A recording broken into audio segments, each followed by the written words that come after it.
Bonjour à toutes et à tous, vous êtes sur R2R, la radio de Rouen, et c'est au Miroir de Clio, une émission d'histoire de toutes les histoires d'ici et d'ailleurs. À la réalisation, Julien Leviel, au micro, Luc Dérault.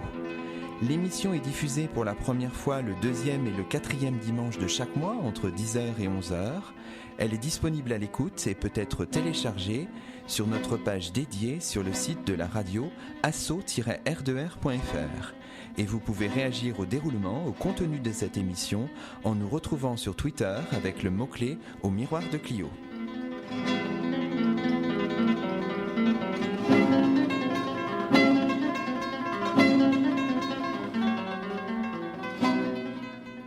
Nous enregistrons ce 6e numéro de la 3e saison d'Au Miroir de Clio, une semaine après qu'une série d'attentats a causé la mort d'au moins 129 personnes tuées dans la rue, dans des cafés ou au Bataclan, cette mythique salle de concert. Qu'opposer à la barbarie, peut-être et avant tout le bouclier de la culture, cette arme de construction massive que rien ni personne ne pourra détruire.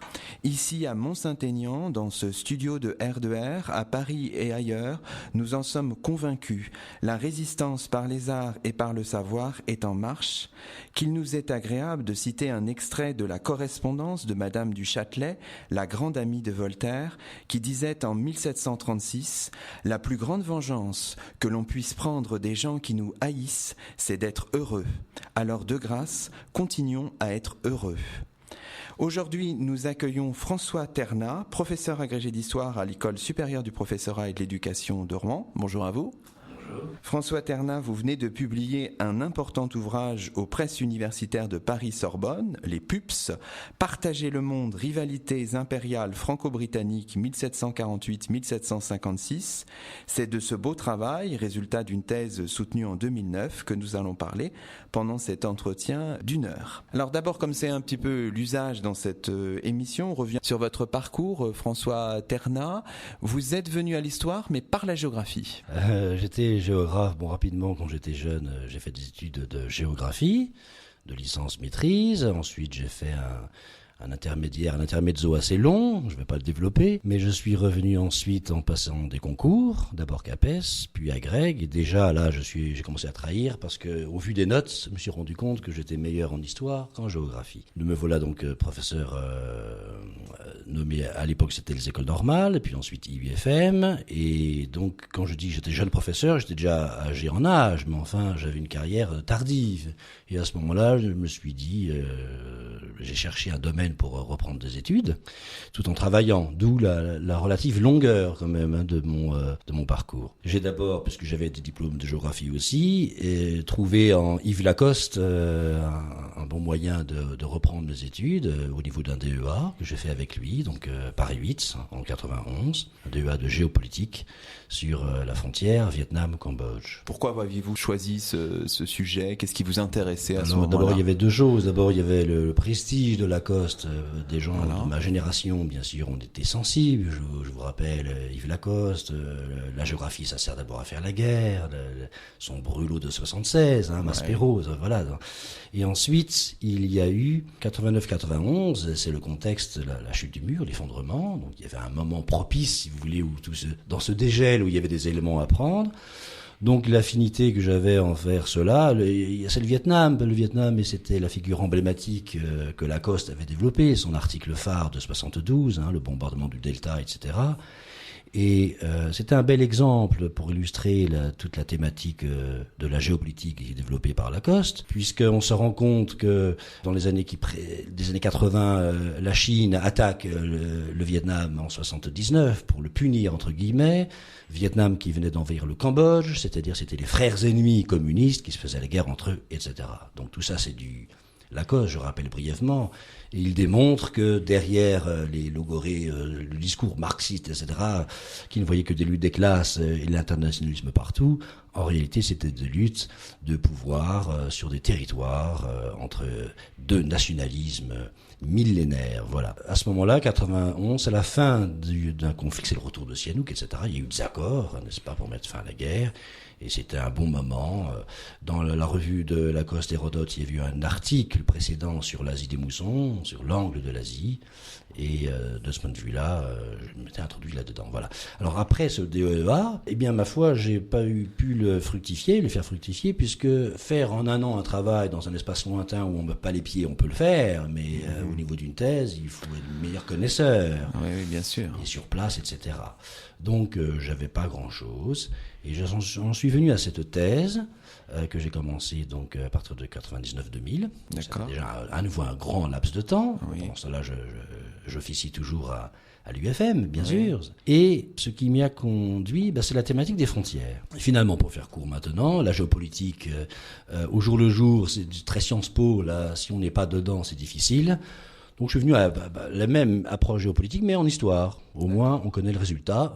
On n'est pas rattrapé par l'actualité. C'est plus facile. Vous avez choisi comme terrain d'étude le XVIIIe siècle. Ça, c'est venu comment alors? Je suis venu à la thématique des frontières, parce que, si vous voulez, alors il y a une autre lecture qui m'y a conduit. D'abord, il y avait des sujets d'agrègue qu'on prépare. Vous savez, les sujets d'agrègue sont souvent intéressants parce que c'est le reflet les débats d'histoire sont aussi des reflets de préoccupations intéressantes.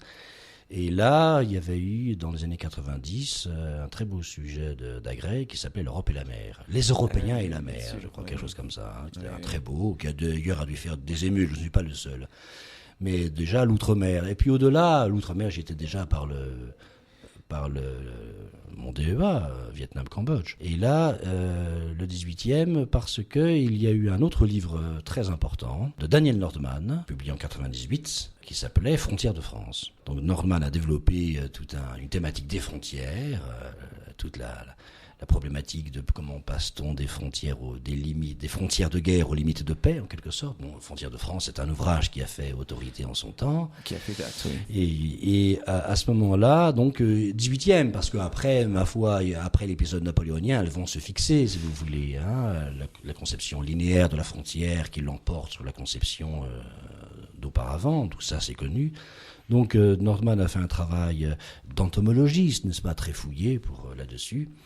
Et à un moment de son livre, une petite phrase courte où il dit il a beaucoup parlé de l'Europe, bien évidemment, la France, frontière de France, et il pose la question, mais quid maintenant de tout cela pour l'outre-mer? Voilà. Donc cette question-là, j'ai voulu la reprendre, et je l'ai reprise. D'accord. Alors on va rentrer tout à l'heure vraiment dans le détail de votre livre. Là, continuons un petit peu à survoler votre itinéraire. Donc vous avez soutenu votre thèse, c'était en 2009, c'est ça? En 2009, ça a duré 10 ans, voilà, c'est des thèses à l'ancienne. 10 ans de travail. Quel souvenir gardez-vous de cette soutenance? Est-ce que pour vous c'était un épisode important qui était vraiment l'aboutissement de tout un travail, ou c'était quelque chose de plus anodin finalement? Alors la soutenance elle-même, sous les ors de la Sorbonne, à mon âge, à 55 ans.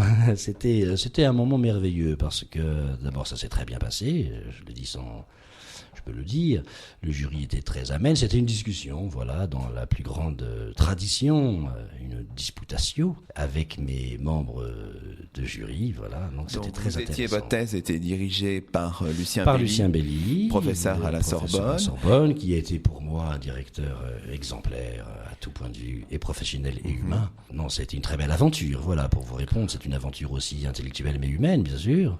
Et la soutenance, cet épisode-là, c'est vraiment l'aboutissement, et pour vous, c'est un moment important. C'était très important. Il y avait toute ma famille, bien sûr. Il y avait mes filles déjà grandes, maintenant. Oui.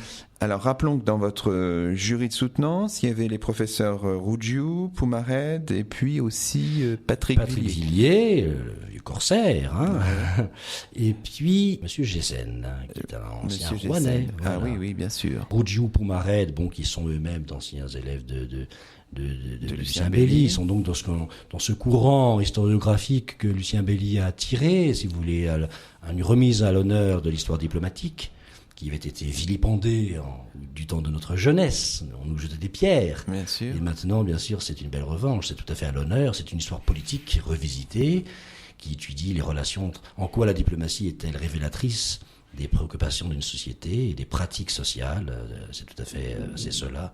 Alors il y avait, si j'ose pas le Candide, mais pour faire un contrepoint. Monsieur Jessen était là, plus porteur d'une histoire sociale. Un peu, à un moment, il m'a posé les questions. Il m'avait dit, on voit pas beaucoup les petites gens, les acteurs sociaux, on les voit pas beaucoup. Alors, je lui ai répondu, à cause des sources, bien sûr. Mes sources, ce sont des sources diplomatiques. Oui. C'est donc les gens de pouvoir. Bien sûr. C'est l'écriture de l'État, plus que la parole des peuples. Alors je lui réponds que certes il y avait très très peu de sources émanant de ces milieux, mais on en parle beaucoup. Voilà. D'accord. Les marquis Poudré ont le souci, n'est-ce pas, de ce qu'ils appellent à l'époque leur peuple. Très bien. Alors maintenant on va vraiment revenir sur le fond, parce que à la suite de cette soutenance, vous avez transformé votre thèse en ouvrage. Alors la transformation a pris un certain temps, qui n'est pas forcément uniquement de votre fait, j'imagine. Il y a aussi toujours le travail de l'éditeur. C'était difficile cette transformation? Est-ce que vous avez vraiment dû procéder à une certaine forme d'allègement? Oui, tout à fait. Alors c'était pas tellement difficile, comment dire, il a fallu refaire une réécriture. Oui. Donc une compression en volume, c'est un bel exercice. On peut tout dire en 1000 pages et donc en 100. Oui. Ça, on peut le faire. C'est d'ailleurs en général toujours bien. Une fois que c'est fait, on est content parce qu'on en dit toujours trop en définitive. C'est ça, oui. Et une thèse a ce défaut de vouloir être pléthorique et exhaustive.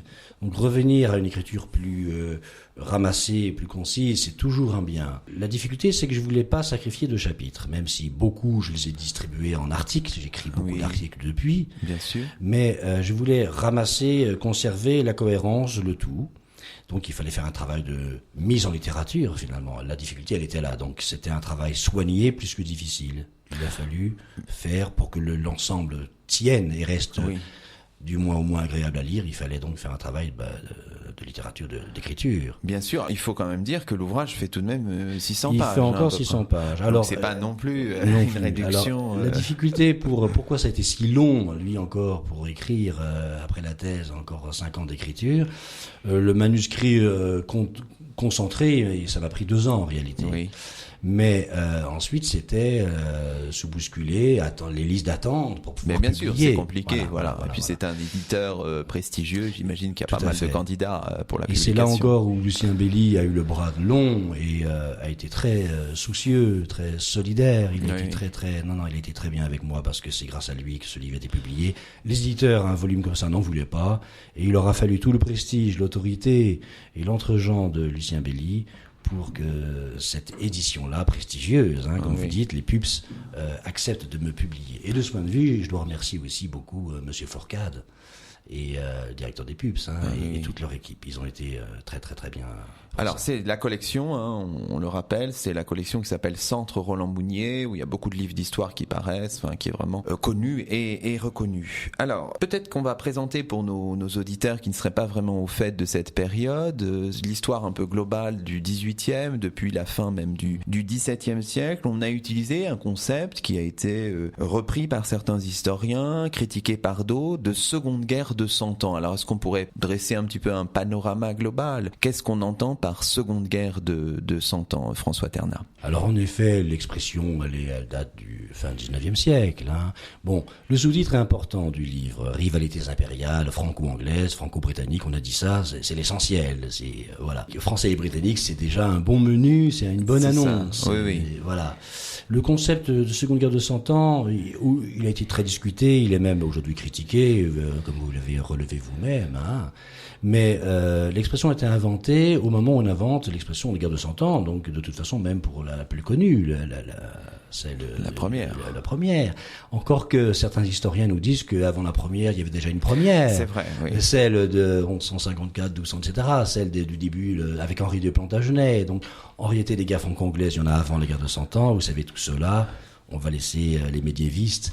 La guerre de 100 ans, le concept même récent, a été inventé tardivement, au 19e siècle.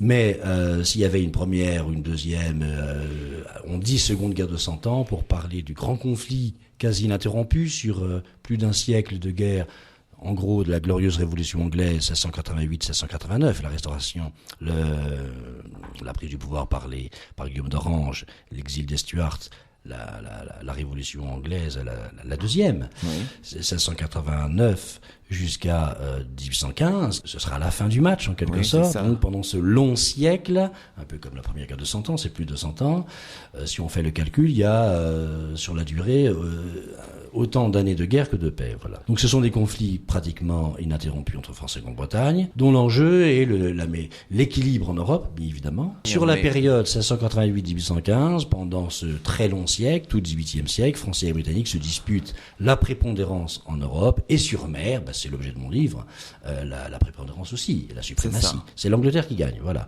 Mais au moment où je me situe, au milieu du XVIIIe siècle, rien n'est joué.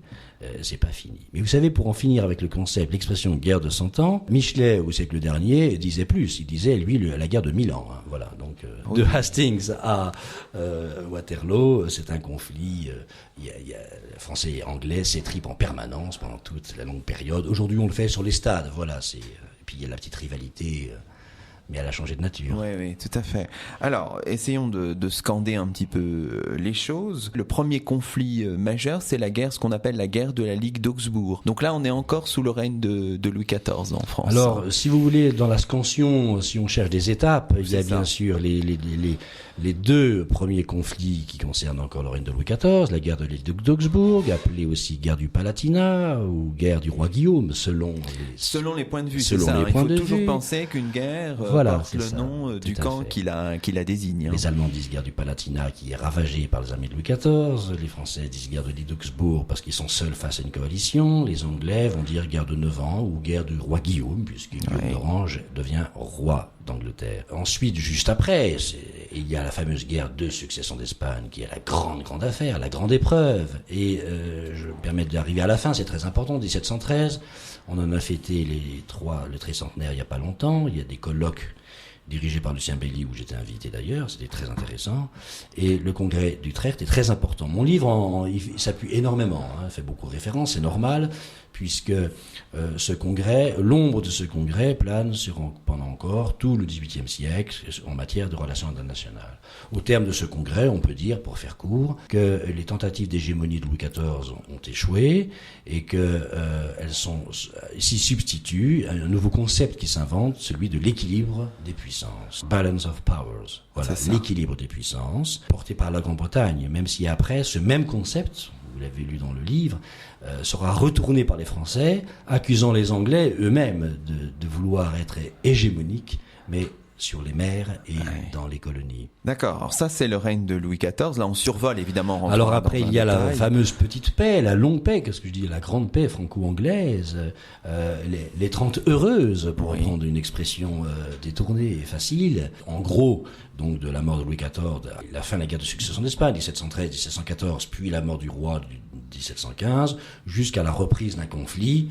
Alors 1740 en réalité, 1744 officiellement entre la France et la Grande-Bretagne, qui va s'appeler la guerre de succession d'Autriche. Donc ça fait en gros une trentaine d'années de paix relative, pas tout à fait, parce que d'ailleurs pas dans les colonies, mais enfin en Europe, il y a une période, il y a même une entente au début, une alliance, la France et l'Angleterre sont alliées, c'est sous la Régence.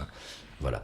Et donc cette guerre de succession d'Autriche, alors pareil, selon les appellations, les points de vue. Pour les Français, l'appel succession d'Autriche, elle commence en Europe par une succession d'Autriche, n'est-ce pas? C'est la pragmatique sanction que conteste le roi de Prusse Frédéric II. La France est alliée avec Frédéric II contre l'Autriche. On appelle ça les systèmes. Et dans la logique des systèmes d'autrefois, la politique de la France, il y a une continuité de contester l'hégémonie. L'ennemi héréditaire, ce sont les Habsbourg, donc l'Autriche. Donc la France et la Prusse sont en guerre contre l'Autriche.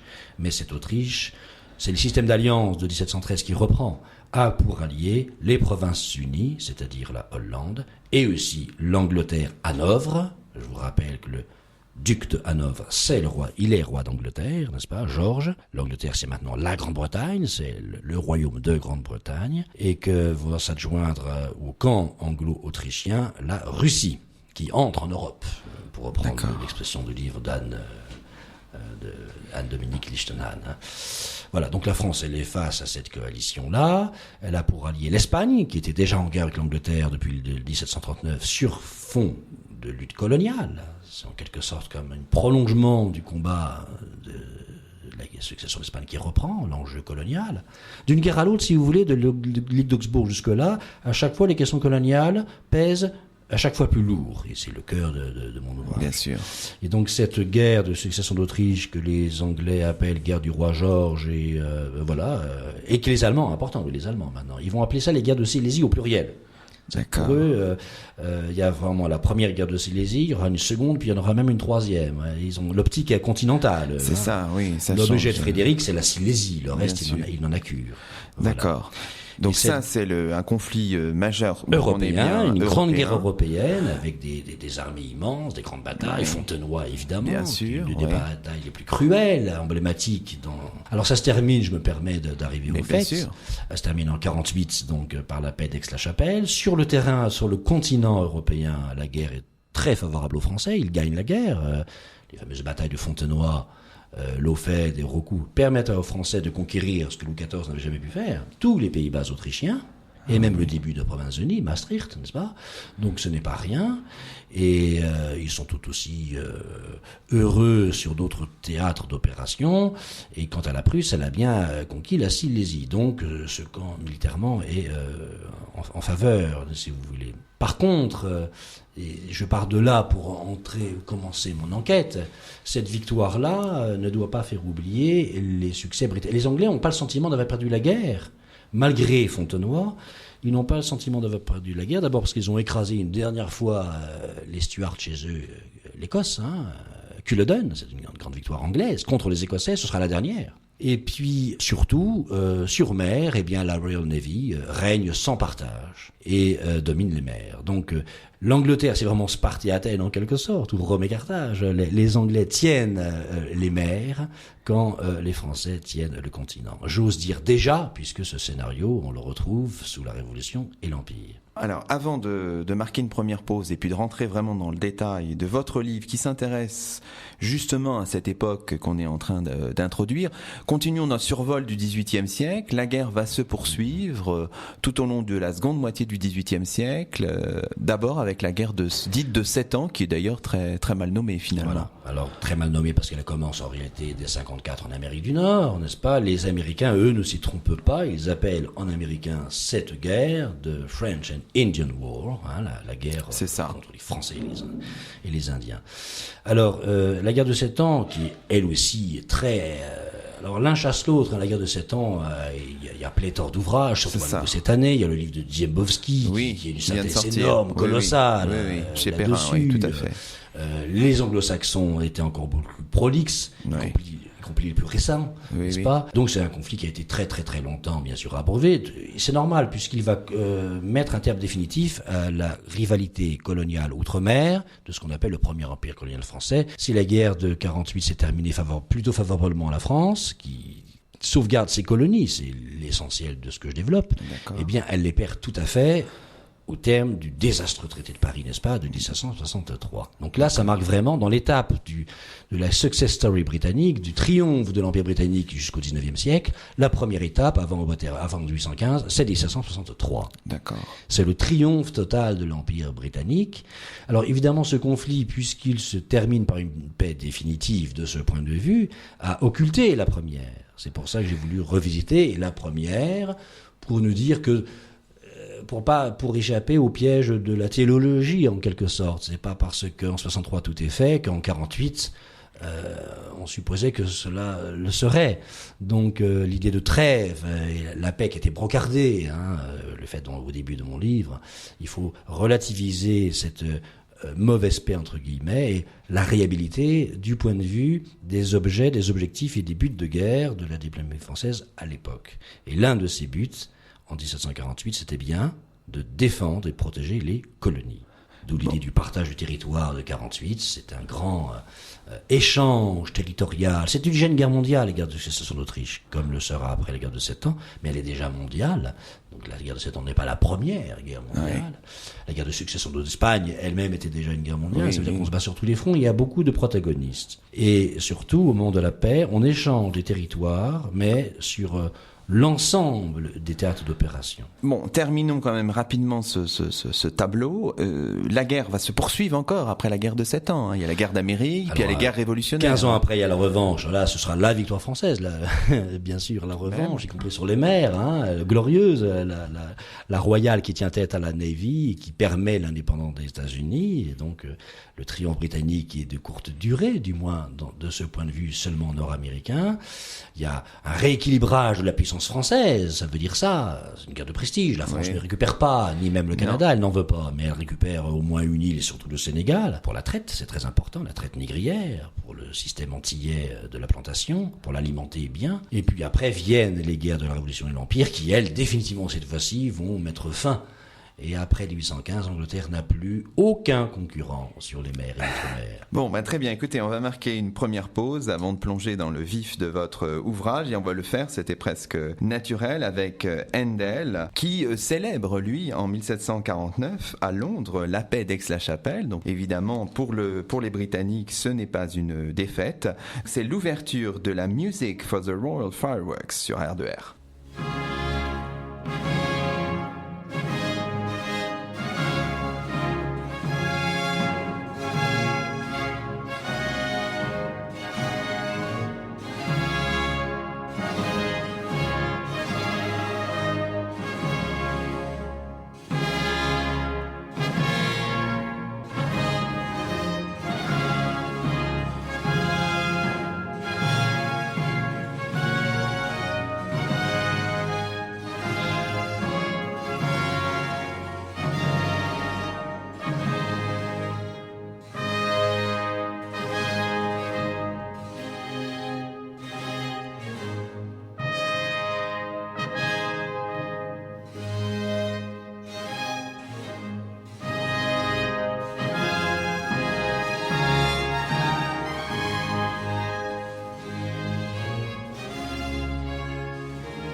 C'était Handel sur R2R, l'ouverture de la Music for the Royal Fireworks. Vous écoutez Au Miroir de Clio, l'émission d'histoire de R2R, et nous sommes toujours en compagnie de François Ternat, professeur agrégé d'histoire à l'École supérieure du professorat et de l'éducation de Rouen, auteur d'un livre qui vient de paraître il y a quelques semaines et qui s'intitule Partager le monde, rivalités impériales franco-britanniques 1748-1756, un ouvrage paru aux presses universitaires de Paris-Sorbonne dans la collection Centre Roland Mounier. Alors François Ternat, on vient d'expliquer un petit peu le contexte finalement très guerrier qu'on a un peu oublié. Quand on connaît mal le XVIIIe siècle, on a d'autres images qui se projettent dans notre imaginaire, mais c'est aussi un siècle guerrier. Alors maintenant on va rentrer dans le vif du sujet, dans ce qui constitue le cœur de votre ouvrage. Vous avez décidé de vous concentrer sur la période d'entre-deux guerres, une période qu'on a un petit peu oubliée sur le plan diplomatique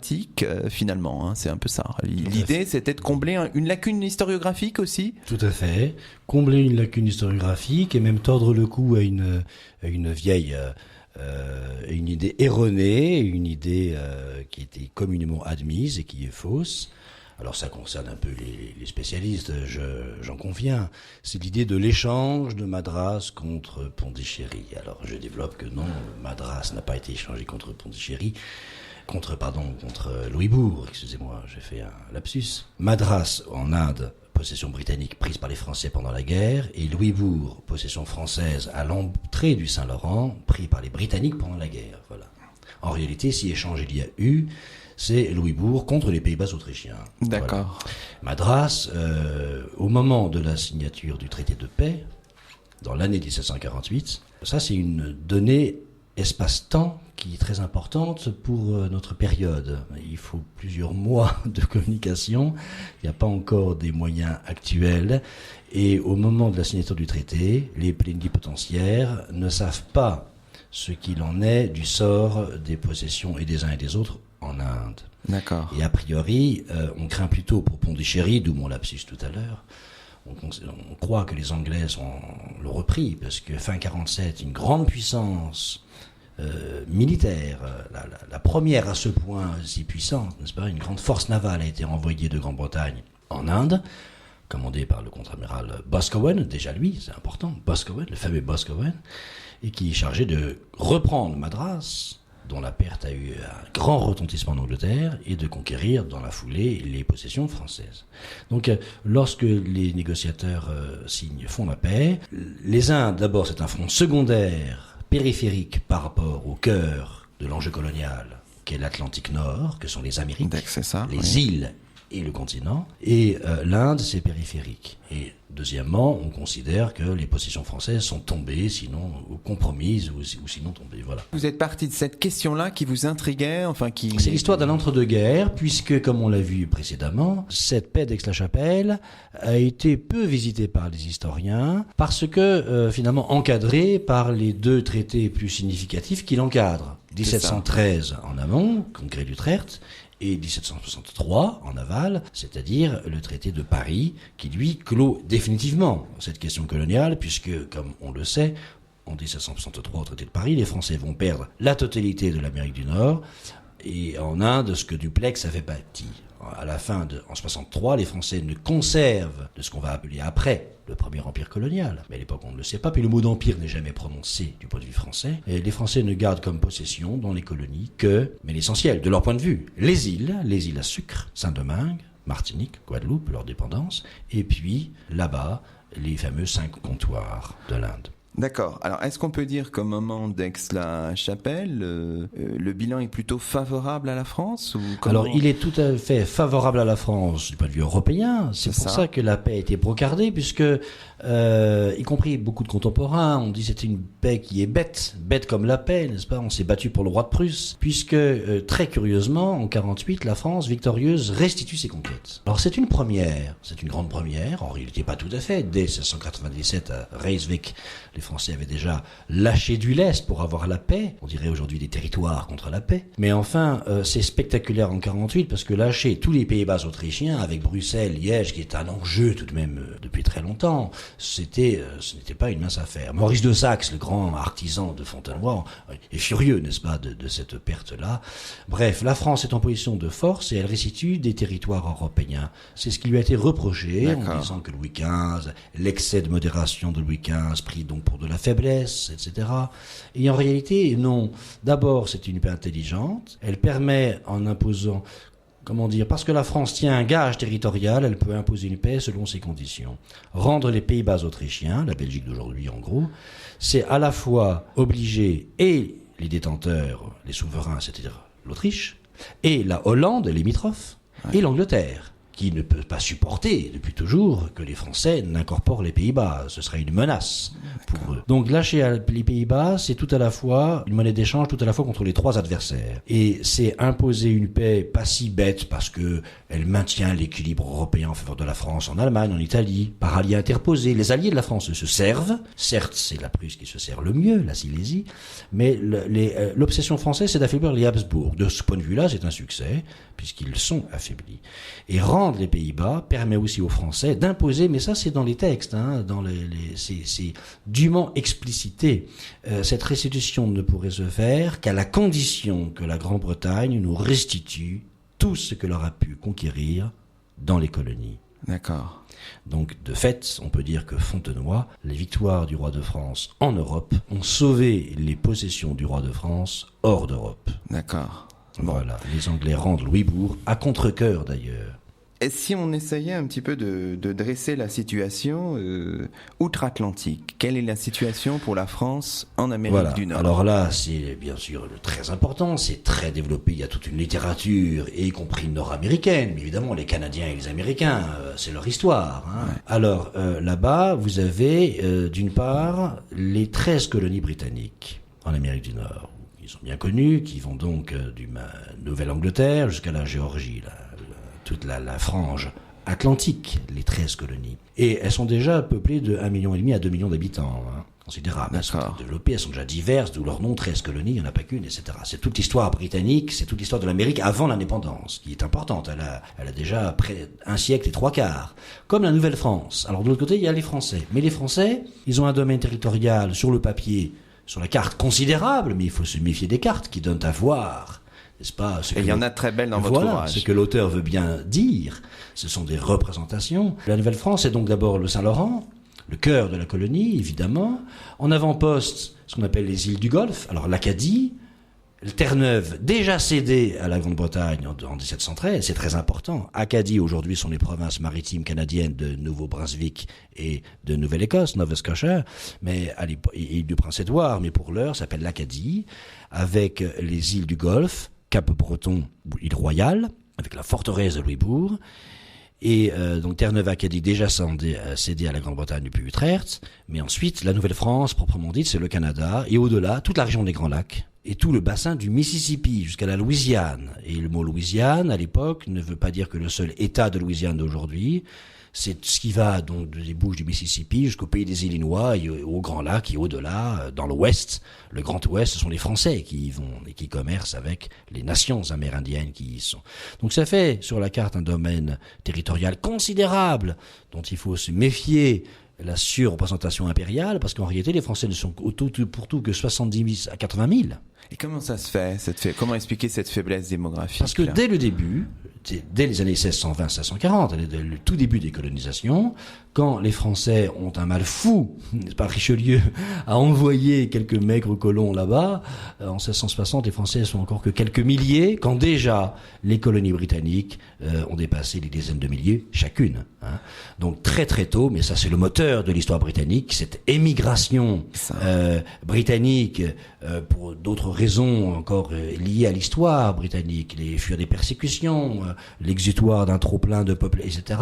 Donc très très vite, la Grande-Bretagne, nation maritime et marchande depuis le début, quand la France est une puissance d'abord rurale et continentale, très tôt les Britanniques ont un dessein impérial, il y a un dynamisme colonial dans le sens premier du mot colonie, colon, settlers, il y a donc une colonisation massive, au grand détriment d'ailleurs des Amérindiens, qui se font exterminer très vite, dès les débuts, dès le XVIIe siècle. Donc les Anglais n'ont pas la place des Indiens dans leur projet colonial. Les Français, oui, alors non pas que les Français seraient plus gentils que les Anglais, mais parce que les Français ont besoin des alliances indiennes. Finalement, le succès de la Nouvelle-France pendant si longtemps, c'est grâce aux alliances indiennes. Donc les Français tiennent un domaine continental considérable, mais sous-peuplé, dont la pérennité repose sur les alliances amérindiennes. Fragile, en fait. Voilà, très fragile, précaire et fragile, parce que les alliances amérindiennes ne sont jamais sûres. Il ne faut pas oublier, dans cette histoire franco-britannique, très européenne, et ça, on est dans la dimension, si vous voulez, d'histoire globale d'aujourd'hui, dans une histoire connectée, comme dit Sanjay Subramaniam, Connected Histories, il ne faut pas oublier le jeu des autochtones, qui sont les grands oubliés, les grands perdants, certes, mais pour l'heure, ils comptent. Et ils ont une diplomatie autonome dont ils jouent au mieux, comme les Iroquois en sont exemplaires, n'est-ce pas, neutres entre les deux, ils sont maîtres de leurs alliances, ils tentent de sauvegarder, ils sont pas bêtes, ils voient bien qu'ils jouent de la rivalité franco-britannique pour sauver leur peau, en quelque sorte. D'accord. Voilà. Donc, pour terminer ce tableau de l'Amérique du Nord, ce qu'il faut bien voir, c'est la carte en tête, c'est-à-dire que ce domaine impérial français, du Saint-Laurent jusqu'au Mississippi, tout le monde a compris, sur une carte, qu'il ferme l'expansion britannique vers l'ouest. Ces 13 colonies britanniques sont donc coincées entre Atlantique et Appalaches, et au-delà des Appalaches, il y a les Français. D'où la rivière Ohio, la belle rivière, comme la nomme le français, cette rivière Ohio, le territoire des Iroquois, que se disputent Français et Britanniques, cet espace-là, il est la clé de voûte de l'espace nord-américain, celui qui le contrôle le reste. Donc il y a des stratégies, des diplomaties, c'est très important. Là, je me lance dans ce qu'on appelle la diplomatie lointaine, la diplomatie du lointain, d'où la traite des fourrures, qui est un commerce beaucoup plus diplomatique, économique. Un historien américain, John Eccles, a parlé de frontières de fourrure qui se transforment en frontières impériales du point de vue des Français, comme la Galissonnière, qui va être un grand négociateur, qui a été gouverneur de Nouvelle-France. Il le dit texto, dans des jolies phrases. L'Amérique du Nord pour nous, le Canada ou la Nouvelle-France pour nous est comme un boulevard, c'est un vieux terme militaire à la Vauban, ça veut dire une défense. De même que les Alpes le sont au Piémont ou le Luxembourg pourrait l'être à la France. C'est-à-dire c'est une ligne de défense. La Nouvelle-France ne rapporte pas à l'État, mais coûte cher. C'est pour ça qu'après elle abandonnera quand il faudra choisir. Elle coûte cher, sa fonction est surtout utile d'un point de vue stratégique. Elle permet d'user d'autant l'énergie militaire britannique pour protéger le front principal que sont les Antilles. Donc si vous voulez, on est là dans une vision globale du monde, mondiale. La France partagée certes entre la terre et la mer, ça c'est une constance.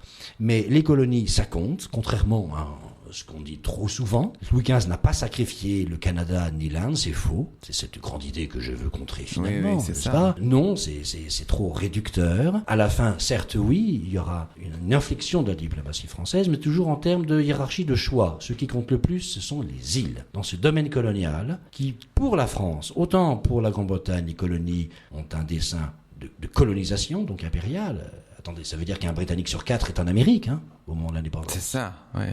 Alors que les 80 000 Français d'Amérique du Nord ne sont qu'une poussière sur les 26 millions de Français qui vivent Voilà, vous avez vu, c'est un bon rapport.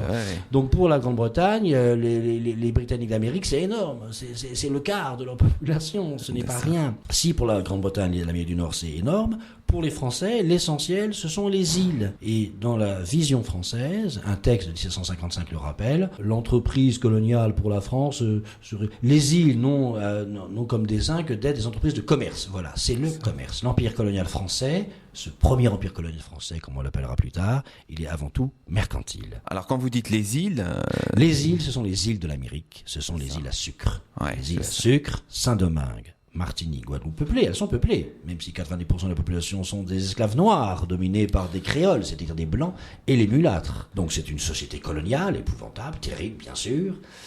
C'est fondé sur l'esclavage, mais c'est très lucratif. Ces îles des Antilles, la France y tient absolument. C'est une part énorme, le quart ou le tiers de son commerce extérieur. La moitié du sucre mondial, c'est Saint-Domingue. Ça fait des bénéfices considérables. Bon, ça passe ou ça casse. Hein. Quand il y a un naufrage ou les corsaires qui s'en emparent, c'est perdu. Mais quand ça arrive, c'est un très très bon bénéfice. Donc tout cela est bien connu. Vous avez donc un commerce très lucratif du point de vue de la... Voilà. Donc la prunelle des yeux de ce domaine colonial, ce sont les îles. Beaucoup plus que la Nouvelle-France, alors. Ah ben, tout à fait, la Nouvelle-France. D'ailleurs, c'est pour ça que, alors, il faut nuancer pendant longtemps, puis c'est peut-être pas assez exploré. Il y a d'autres sources qu'il faudrait explorer, finalement, pour ne pas se contenter de cette vision trop rapide. Pour la diplomatie française, en tout cas, c'est très important. Les textes l'attestent. Hein. Il faut conserver la Nouvelle-France. Parce que dans l'échiquier mondial, ça participe, c'est un front secondaire de fixation pour détourner les efforts britanniques et donc de ce point de vue-là, protéger les îles. Bon, résumons-nous, finalement, au terme du traité ou de la paix d'Aix-la-Chapelle, la France réussit à maintenir son empire colonial, mais finalement sa disparition, n'était-elle pas déjà programmée? On a l'impression, en lisant votre livre, que vous ouvrez à tout un tas de possibles, que tout était possible, mais comment finalement penser que l'empire français puisse survivre alors qu'il pesait si peu, François Bernard? C'est une bonne question, et puis beaucoup d'autres historiens disent que ça l'est déjà. Après, ce sont les textes mêmes. Du point de vue de la diplomatie, il est très important de conserver la Nouvelle-France. Et la récupération de Louisbourg, cette Nouvelle-France, elle est entamée. La chute de Louisbourg, vous savez, une île caillouteuse où il pleut tout le temps, c'est l'île Royale. Cap-Breton, c'est comme Saint-Pierre-et-Miquelon aujourd'hui, en gros, hein, je caricature un peu. Donc, c'est pas considérable. Et tel quel, posé face aux Pays-Bas, il est difficile de le mettre en équilibre, mais derrière ce minuscule îlot, ces petites îles battues par les vents, s'ouvre la profondeur d'autres territoires. C'est cette notion qu'il faut avoir. C'est-à-dire que derrière Louisbourg et l'île Royale se profile le Saint-Laurent. C'est la porte d'entrée. Du point de vue des Français, Louisbourg doit être la sentinelle du Saint-Laurent et aussi la pépinière de la marine du roi. Sans les morutiers, sans la pêche à Louisbourg, pas d'entraînement permanent, n'est-ce pas? Pas de nurserie, que les Anglais appellent ça la nursery de leur flotte, hein, la grande pêche lointaine. Ce sont leurs équipages. Les guerres maritimes, les guerres navales, ce sont des plateformes avec des dizaines de pieds d'artillerie sur des morceaux de bois et qui requièrent des milliers d'hommes. C'est en dizaines de milliers qu'il faut compter les armées navales, pas seulement les troupes de fusiliers marins, d'infanterie de marine ou de Royal Marines, mais les gabiers, les matelots. Oui, ce sont les gens de mer, recrutés, n'est-ce pas? Donc, tout cela est connu. Les Anglais, d'ailleurs, le savent tellement bien qu'en 1756, quand ils font des prisonniers de guerre, ils les gardent, ils ne les rendent pas, ils les entassent dans des pontons pour d'autant plus affaiblir la marine de France. Alors, oui, l'enjeu essentiel, c'est bien sûr les îles. De ce point de vue-là, la Nouvelle-France est secondaire. Mais avant, en fait, à Versailles, on tient à l'Amérique du Nord jusqu'à la fameuse année 59, 60, 61. Le basculement, le moment où vraiment la France renonce à son Amérique du Nord, c'est lorsque, dans cette guerre mondiale qu'est la guerre de 7 ans, la France est battue partout, l'Amérique du Nord est conquise par les Britanniques, les Antilles tombent les unes après les autres, et en Allemagne, les Français n'ont pas réussi à être vainqueurs contre la petite Prusse. Le grand Frédéric s'est imposé, n'est-ce pas, règne sur les champs de bataille. Et les Français n'ont pas pu faire, avec la guerre de 7 ans, ce qu'ils avaient réussi à faire en 1748, c'est-à-dire obtenir des gages territoriaux en Europe pour récupérer ce qu'ils ont perdu dans les colonies. Là, ça ne marche plus parce que la France est vaincue sur mer, outre-mer et en Europe. D'accord. Ouais. En Allemagne, elle n'a plus de gage territorial suffisant pour marchander et récupérer. Il n'y a qu'un gage territorial qu'elle a eu quand même dès le début de la guerre, c'est l'île de Minorque. Mais entre-temps, les Anglais avaient pris l'île bretonne de Belle-Île. Alors, oui. Bon, écoutez, on va poursuivre cette conversation, on va faire un petit retour en arrière, revenir aux années 1748-1756 qui sont au cœur de votre ouvrage. Mais pour le moment, on va marquer une deuxième pause musicale, cette fois en compagnie de Rameau. On va le faire en compagnie d'un extrait de la pastorale Daphnis et Églé. C'est la sarabande très tendre sur R2R.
C'était la sarabande très tendre sur R2R, un extrait de la pastorale Daphnis et Églé, créée en 1753 par Jean-Philippe Rameau. Vous écoutez Au Miroir de Clio, l'émission d'histoire de la station, et nous sommes toujours en compagnie de François Ternat, professeur agrégé d'histoire à l'École supérieure du professorat et de l'éducation de Rouen. François Ternat qui vient de publier un ouvrage aux presses universitaires de Paris-Sorbonne, Partager le monde, rivalités impériales franco-britanniques 1748-1756. Alors en votre compagnie François Ternat, on a vraiment installé le contexte général, on a insisté sur finalement la volonté impériale des deux protagonistes, à la fois le protagoniste britannique et puis le protagoniste français. Alors maintenant peut-être pour conclure cette émission, parce que le temps passe très vite en votre compagnie, on va insister sur ce qui constitue un petit peu le cœur de votre travail, toute cette phase intense de travail diplomatique, de négociation qui existe à la fin des années 40 et au début des années 50 du XVIIIe siècle. Alors pour construire cette histoire, vous avez utilisé des sources des deux côtés de la Manche, bien sûr. Des sources qui sont abondantes ? Très abondantes, ce sont des sources diplomatiques, les archives diplomatiques, que chaque État constitue, à cette époque-là d'ailleurs, qu'elle met en mémoire. De ce point de vue-là, elles constituent ce qu'on peut appeler une mémoire de l'État, à toutes fins utiles. Ce qui est intéressant de voir, c'est que même l'échec des négociations n'est pas un échec de la diplomatie. À toutes fins utiles, les projets qui restent dans les tiroirs, je parle de frontières qui n'auront jamais existé, puisqu'en définitive, elles vont buter sur la reprise d'une autre guerre qui va tout régler puisque les Français vont être éliminés. Mais dans ces projets géopolitiques-là, de fixation de frontières, sont également des inventions de techniques pour maintenir la paix. Et depuis Utrecht déjà, cette idée que renoncer aux frontières peut permettre la paix est une idée importante. Vous avez une culture de la paix depuis ce que Lucien Belli a beaucoup développé, depuis Utrecht. Il y a une irénologie, toute une culture de la paix qui plane, même si ça reste des vœux pieux, et que dans la réalité, sur le terrain, en Europe avec des Frédéric II qui n'ont pas de complexe, et là-bas sur le terrain, n'est-ce pas, les protagonistes lointains. Finalement, il y a 4 niveaux de négociateurs. Il y a les diplomates dans les salons sur lesquels j'ai centré mon étude, et puis ensuite les relais du pouvoir que sont nos gouverneurs locaux, les officiers, et enfin, évidemment, les Amérindiens eux-mêmes, mais aussi les princes africains, les princes de l'Inde, ce fameux 3e partenaire, l'autochtone dont j'ai parlé, et qu'il ne faut pas oublier, qui, bien sûr, joue sa partie. Le 4e niveau d'acteurs, ce sont aussi les acteurs sociaux, le poids des lobbies coloniaux, des lobbies marchands, surtout plus à Londres qu'à Paris sans doute, mais en France aussi, peut-être c'est moins connu, moins exploré, mais en Grande-Bretagne, l'opinion publique qui s'exprime à travers 2 endroits, le Parlement d'une part, la nation comme on dit en anglais, the nation c'est le Parlement, mais aussi les campagnes de presse. De ce point de vue-là, les acteurs sociaux pèsent plus à Londres qu'à Paris, et eux ils poussent à la guerre, c'est clair. Alors revenons aux diplomates, puisque c'est eux. Les sources que j'ai explorées, le corpus constitué, ce sont ces fameuses archives diplomatiques dans des séries très connues des chercheurs, qui sont essentiellement en France les archives du Quai d'Orsay, mais aussi des archives qu'on trouve aux archives nationales et à Vincennes, celles de la guerre, l'outre-mer, et en Angleterre, en gros répartis entre 2 endroits, la British Library à Saint-Pancras et puis the National Archives, qui sont là-bas à Kew Garden. Voilà, l'essentiel c'est cela, sans oublier les cartes bien sûr qu'on trouve dans beaucoup d'endroits. Alors ces archives sont des discours. C'est un discours de l'État, dont la nature, qui par nature est secret. C'est une très belle langue, ce sont la langue, bien sûr, alors c'est merveilleux. En français comme en anglais, de toute façon les Anglais à l'époque, ils parlent à moitié français de toute façon. C'est un anglais encore très matiné d'expressions latines ou françaises, ce qui en rend l'accès très aisé. Voilà, ils savent utiliser l'art de la litote, enfin ils parlent très bien, donc c'est très clair. Mais derrière ce langage fleuri, ce sont des projets politiques. Et ils disent, tous ces projets, toutes ces négociations nous disent beaucoup de choses, sur des thèmes que je ne veux pas développer, mais juste effleurer, les conceptions du droit des gens, cette expression qui n'est pas encore le droit international. Avant la lettre, l'expression droit international viendra qu'en 1789 avec Bentham, mais c'est déjà ça, le droit des gens, depuis Grotius, n'est-ce pas, toutes les réflexions autour du droit des gens, réflexions sur le droit des mers, évidemment, le droit maritime, grande question, il y a eu une conférence, il y a eu des franco-anglaises à Saint-Malo dès 1749 pour régler des questions de prix, la guerre de course, et des frontières maritimes, c'est très intéressant, c'est le début, n'est-ce pas? René Morieux a très bien développé tout cet aspect dans un livre fameux qui s'appelle Une mer pour deux royaumes, un très joli livre. Et puis, les questions du droit international pour les colonies. Quel droit inventer pour là-bas? Et tous ces traités, y compris avec les autres partenaires, nous disent beaucoup sur les visions, les conceptions de la souveraineté qu'entendent exercer là-bas les puissances européennes. Bon, écoutez, très bien, mais écoutez, c'est sur cette note que se termine déjà cette émission. Nous étions ravis de vous accueillir, François Ternat, et nous ne saurions trop conseiller à nos auditeurs de lire votre livre, qui est disponible dans toutes les bonnes librairies, et qui s'intitule « Partager le monde, rivalités impériales franco-britanniques 1748-1756 », un livre paru aux presses universitaires de Paris-Sorbonne. Vous pouvez retrouver toutes nos émissions sur la page d'Au-Miroir de Clio sur notre site asso-r2r.fr, en particulier les 3 numéros enregistrés à l'école française d'Athènes. Je vous dis dans 3 semaines pour le 2e dimanche de décembre. À très bientôt sur R2R.